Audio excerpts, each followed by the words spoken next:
خداوند سبحان، سلام بر شما خوبان.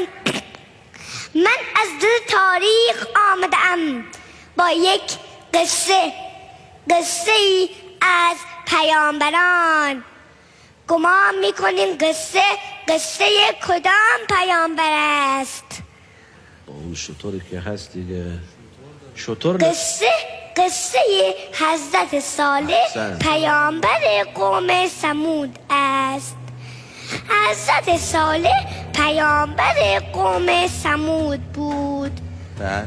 قوم ثمود در دل کوه‌ها خانه می ساختند و داخل آنها که مانند قصر بود زندگی می کردند و بت‌ها را می پرستیدند. حضرت صالح به قوم گفت: ای قوم، شما از من چیزی بخواهید تا خدایم پاسخ دهد. آنها که بت پرست بودند گفتند: ای صالح، از خدایت بخواه تا از دل کوه شتری بیاورد. حضرت صالح از خداوند درخواست کرد.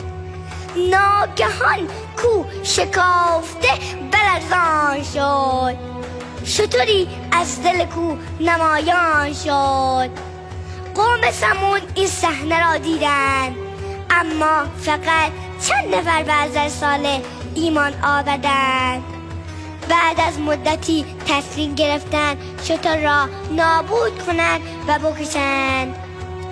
بعد از این ستم خداوند در قرآن کریم فرمود: و اما ثمود فهدیناهم فاستحبوا العمى على الهدى فأخذتهم صاعقة العذاب الهون بما كانوا يكسبون.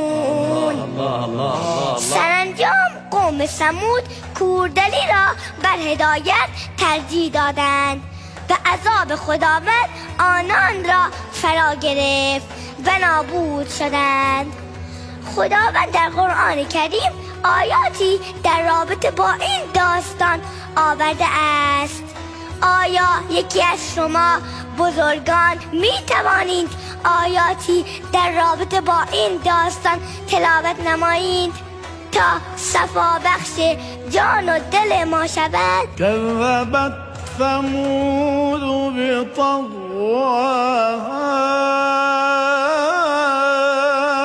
إذ انبعث أشقاها فقال لهم رسول الله ناقة الله وسقياها فكذبوه فعقروها